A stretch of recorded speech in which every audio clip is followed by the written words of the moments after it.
everyone, welcome to my channel guys again we are gonna launch today a new advanced structure here on the board in front of you. You can see here clearly I have written here for fear of somebody or something. जी हाँ, for fear of somebody or something I have written here in short somebody and something. You can understand well guys.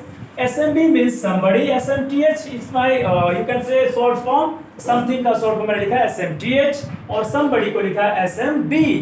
somebody something का मतलब ये है कि यहाँ कोई human भी हो सकता है, यहाँ कोई नॉन लिविंग भी हो सकता है गाइस. ओके, कोई सजीव या निर्जीव कुछ भी किसी के बारे में बात कर सकते हैं.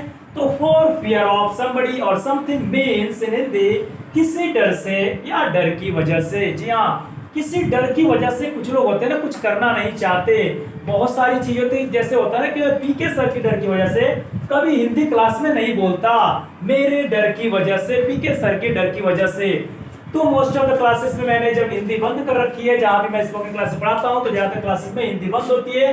तो मेरे डर की वजह से बहुत लोग हिंदी बोलना नहीं चाहते हैं. तो इस तरह के बहुत सारे सेंटेंस आप बोल सकते हैं. तो गाइस ये सेंटेंस मैंने यहाँ पे जो दो लिखा है, जरूरी नहीं कि यही सेंटेंस होंगे, आप किसी भी टेंस में इसको एडजस्ट कर सकते हैं फॉर फियर ऑफ समबडी और something. So let's have a look on the board guys. I am just gonna translate here the first one sentence. अपनी बीवी के डर से वो ऊंची आवाज में बात नहीं करता. जी हाँ, अपनी बीवी के डर से वो ऊंची आवाज में बात नहीं. आपने सुना होगा अक्सर, ऐसा होता है पर सबके साथ ऐसा नहीं होता है ऑनेस्टली. ओके गाइस, अपनी बीवी के डर से वो ऊंची आवाज में बात नहीं करता. पहले तो आपको ये देखना होगा वो क्या नहीं करता है. इतने पोर्शन को मैं बाद में लिखूंगा, पहले आप जो सेंटेंस यहाँ पे है वो ऊंची आवाज में बात नहीं करता. तो मैं यहाँ पे ट्रांसलेट करने जा रहा हूँ. First of all we have to find out the which sentence is here. It is present indefinite. This sentence belongs to present indefinite and you know well that present indefinite formula structure subject verb की first form में s या es plus object और complement other words आप कह सकते हैं. तो subject के अनुसार आपको वर्ब में s या es लगानी होती है अफर्मेटिव सेंटेंस में. लेकिन यहाँ पर है गाइस निगेटिव में आप क्या करते हैं, डू या डज नॉट का इस्तेमाल करते हैं. तो डज किसके साथ लगता है, मैंने बहुत सारे वीडियोस में जिक्र कर चुका, लेकिन फिर भी बता दे रहा हूँ. ही शी इट और नेम यानी सिंगुलर पर्सन के साथ डज लगता है, उसके बाद नॉट लगेगा. बाकी सबके साथ डू का इस्तेमाल करेंगे आप. So let's start here. He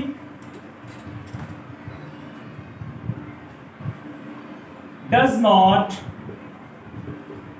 talk. He does not talk, वो बात नहीं करता ऊंची आवाज में. ये भी एक तरह का फ्रेज हो सकता है, मैं आपको बता दे रहा हूं, यही से आप सीख सकते हैं. He does not talk at the top of his voice.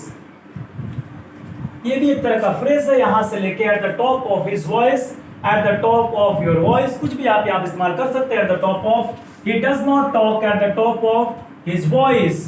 वो ऊंची आवाज में बात नहीं कर, यहां तक हो गया है. ऊंची आवाज में बात नहीं करता है. he does not talk at the top of his voice. वो अपने ऊंची आवाज में बात नहीं करता. किसके डर से, अपनी बीवी के डर से.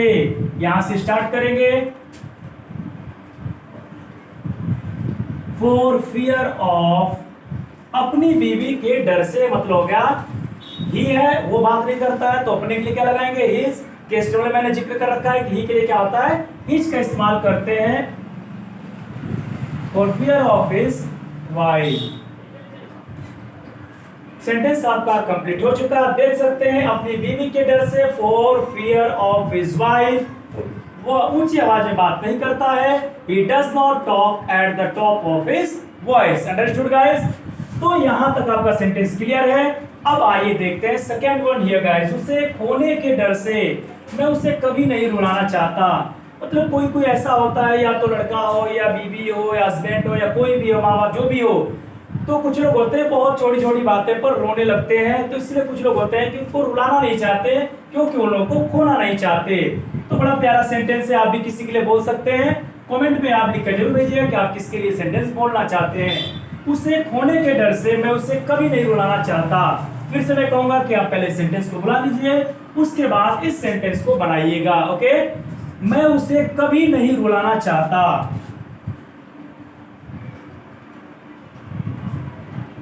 कभी नहीं के लिए क्या इस्तेमाल करेंगे, ये भी प्रेजेंट इंडेफिनिट का ही टेंस है, पर यहाँ पे डू या डज नॉट का इस्तेमाल नहीं करेंगे, नेवर का इस्तेमाल करेंगे, क्योंकि कभी नहीं का मतलब होता है never. I never want to, नहीं चाहता। उसे रुलाना, मैंने कई बार बताया कि रुलाना, समझाना, हंसाना, इसके लिए मेक के साथ आप वर्ब का कॉम्बिनेशन बनाते हैं। I never want to make, रोना का होता है गाइस क्राई या वीप, और रुलाना का हो जाएगा मेक क्राई या मेक वीप, और जिसको रुलाना होगा उसको डालेंगे दोनों के बीच में, मेक क्राई या मेक वीप के बीच में उस व्यक्ति को डालेंगे जो जिसको आप रुलाना नहीं चाहते हैं। I never want to make her cry, या वीप भी लिख सकते हैं आप, ठीक है।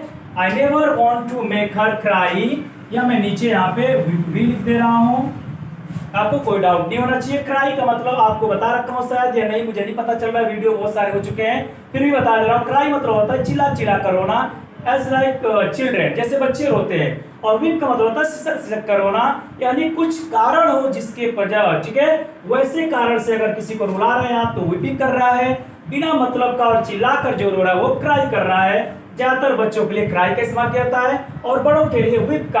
हाँ, अगर बच्चा भी समझदार हो चुका है, अगर उसे बातें हॉट कर चुकी हैं, लग चुकी हैं दिल में उसके, तो वो भी व्हिप कर सकता है, नो डाउट, ठीक है। I never want to make her cry, अगर लड़की को रुला रहे हैं तो हर, और लड़के को रुला रहे हैं तो make him cry, understood. I never want to make her cry, मैं उसे कभी रुलाना नहीं चाहता, उसे खोने के डर से। फिर यहां से स्टार्ट करेंगे, उसे खोने के डर से। For fear of losing her, for fear of losing हर, उसे खोने के डर से। बड़ा प्यारा सेंटेंस है गाइस, जरूर अपने जहन में रखिएगा। दोनों सेंटेंस मैंने बखूबी आपको समझाया है, और गिने चुने चुनिंदे सेंटेंसेस का ही है। अपनी बीवी का डर से ऊंची आवाज में बात नहीं करता, अक्सर लोगों के साथ ऐसा केस होता है। आप भी बोल सकते हैं, जब आपकी शादी होगी तो आप भी बोल सकते हैं किसी दूसरे से कि भैया मैं भी बीवी के डर से ऊंची आवाज में बात नहीं करता उसके सामने। सेंटेंस आपके लिए अच्छा रहेगा, इंग्लिश में बोलिएगा, समझेगी भी नहीं, काम हो जाएगा आपका, ठीक है। उसे खोने के डर से, मैं उसे कभी नहीं रुलाना चाहता। I never want to make her cry for fear of losing her. Lose मतलब होता है खोना, और उसको खोना है लड़की को तो हर, और लड़के को खोना है तो हिम, अंडरस्टूड। तो गाइस आज का ये स्ट्रक्चर बहुत प्यारा था, मेरे लिए तो बहुत इंपॉर्टेंट था गाइस। मुझे बताकर एक्सप्लेन कर बहुत खुशी हुई कि आप लोग जरूर कुछ नई चीजें सीखे होंगे। उम्मीद है आपको पसंद आया होगा, और वीडियो पसंद आया हो तो लाइक शेयर कमेंट करना ना भूलिएगा। सब्सक्राइब करिएगा अगर आप नए हैं चैनल पे, अगर पहली बार देख रहे हैं तो सब्सक्राइब करके, और बगल में बेल आइकन पे ऑल जरूर दबाइएगा, ताकि रोजाना का नोटिफिकेशन आपको टाइम पे मिलता रहे। तो गाइस आज के लिए शुक्रिया देखने के लिए, मिलते हैं नेक्स्ट वीडियो में। Till then take care, God bless you, thank you again.